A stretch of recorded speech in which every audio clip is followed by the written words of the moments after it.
The holy grail of flipping houses or using the burst strategy is being able to do a deal without using a single dime out of your own pocket.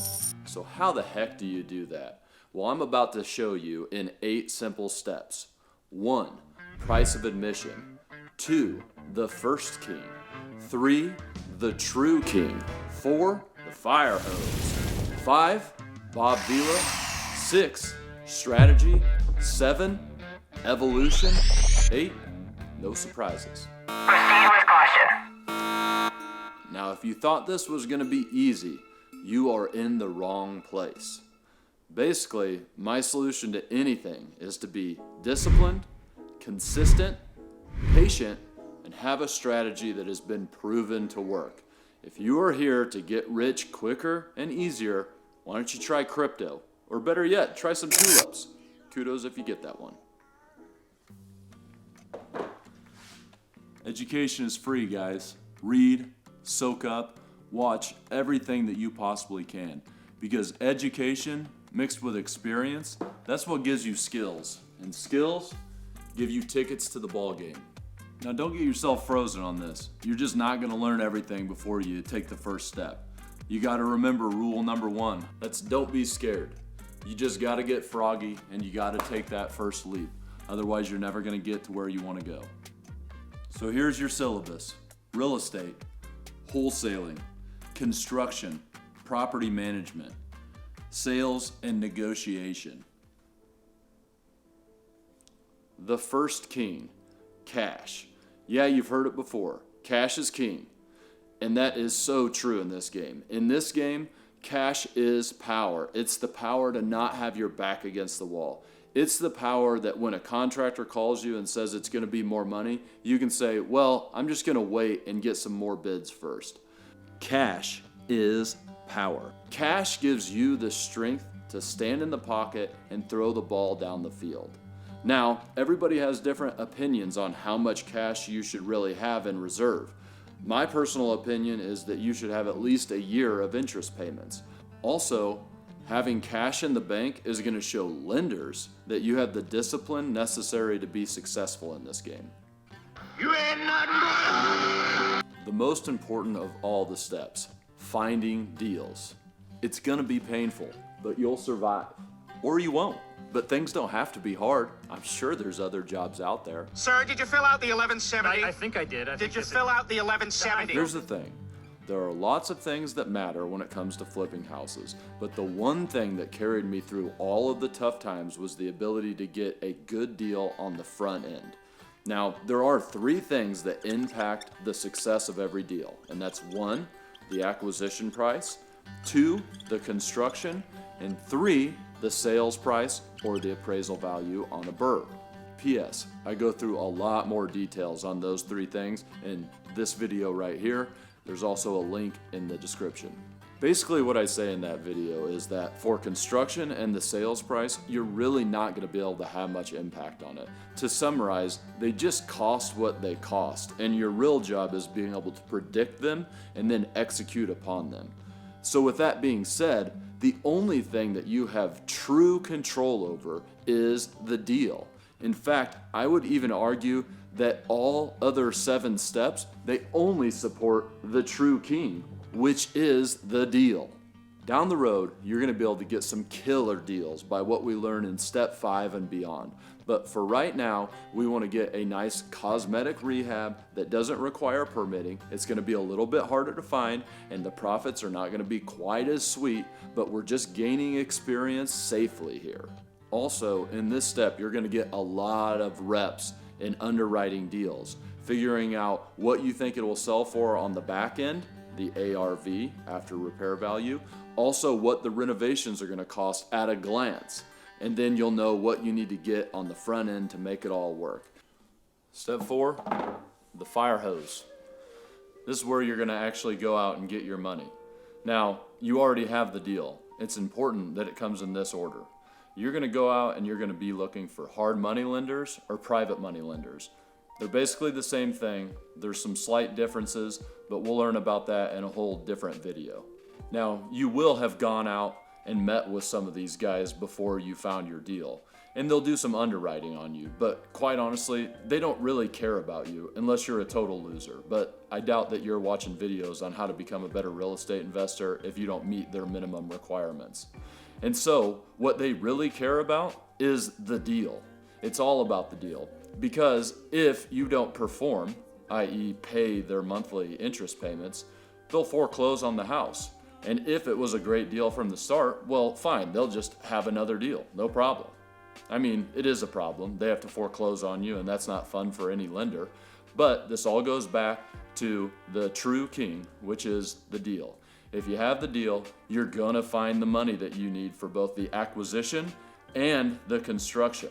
And that's how you get truly $0 in the deal. Ultimately, you're gonna go find your deal, you're gonna get it under contract, and then you're gonna go talk to one of these guys and say, hey, here's my deal, and they'll most likely give you anywhere from 60 to, I've seen up to 75% of the after repair value of that house. So let's just say the after repair value of that house is $200,000. Well, 70% of that is gonna be $140,000. And so let's just say that you get it under contract for $85,000. That means that they'll give you an additional $55,000 for the construction. So if you've gotten a strong enough deal, you'll be able to get all the money you need to acquire it and do the construction. Most likely they'll give you the construction in draws, but as long as you're project managing appropriately, you won't run into issues. There's a reason that I call this the fire hose. Once you turn it on, it is very powerful and it can be very hard to control. Most of these are very high interest loans and they have a 6 to 12 month maturity date. And so if you're not prepared to get yourself through this project, it could eat you alive. And so make sure that you have the education necessary to take this step. Now it's time for construction. Now, you really need to at least learn the basics of construction so you can better manage people. Now, I know I've said before that you shouldn't waste your time doing construction yourself. You should be more focused on finding deals and project managing. But when you're just getting started, you should be looking at saving every cost that you possibly can. Scaling is going to come later, but for right now, paint the house, lay some LVP floor, set some cabinets, heck, maybe even do some plumbing work. I promise you it's not as hard as it seems. I mean, I learned all this stuff through YouTube, reading books, and hands-on experience. This gave me such a better tool set to be able to manage people appropriately. My first big flip was a total nightmare. I mean, I spent 550 days and I was out of money because I didn't follow some of the rules that I've set out for you today, and I had to sleep on the job site itself. And I would spend one day doing the work that I thought I needed to do. The second day, I'd be reading a code book and learning the stuff that I did yesterday was incorrect. And then the third day, I'd spend ripping it all up and redoing it. And that was okay because after I got through those 550 days of pain, I knew exactly what to expect from people moving forward. And that really gave me the base that I needed to become a true house flipper. Now, I'm not saying that you have to go through that you have to sleep on job sites and do 550 16-hour days straight and miss your Christmas, but I am saying that if you get a little bit of hands-on experience, you'll be much more suited to be an experienced, successful house flipper moving forward. Now, you can streamline that by checking out the top 10 dirty contractor tricks that I put together for you so you can see at least some of those things coming. Strategy: sell or rent. Well, my advice when you're just starting out is you should flip a few first. And yeah, it's ultimately the goal to hold on to whatever you can. That's how you gain true wealth in real. That's how you gain true wealth. That's how you gain true wealth in real estate. But you have your whole career for that. You see, what I believe is that it's all about just staying in the game.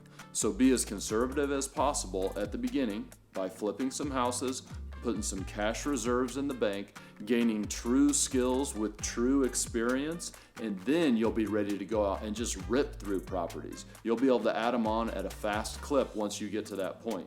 See, basically, I believe that there are 3 time horizons of money that you need to focus on. There's 1, the short term. This is under 3 months. 2, medium term. This is 3 months to 12 months. And then there's long term, over 12 months. So when you're first starting out, you really want to focus on the short term. You want to make sure that you have normal money coming in. Now that may be a day job for you, or for somebody like me, it might be construction. It also might be wholesaling. 2 is the medium term, 3 to 12 months. Basically, that's flipping. The main thing is that you stay in the game long enough to move most of your time into the long term. And the way that you do that is by slowly acquiring skills, knowledge, and cash reserves. After you have some of these under your belt, and I'm talking a few years of it, you have truly gained a seat at the table and you can start focusing on some more advanced and creative options. Now this is where things get really fun and your wealth is going to start to explode. You won't even have to think about pulling cash out of your own pocket unless you choose to. This is where you'll do things like find money partners, start a syndicate, raise and operate a private equity fund, creative financing, special option plays, etc. This is where people are really going to start to see your success. And they're going to say things like, man, he just blew up overnight. You'll look at them and you'll say, it was a long night.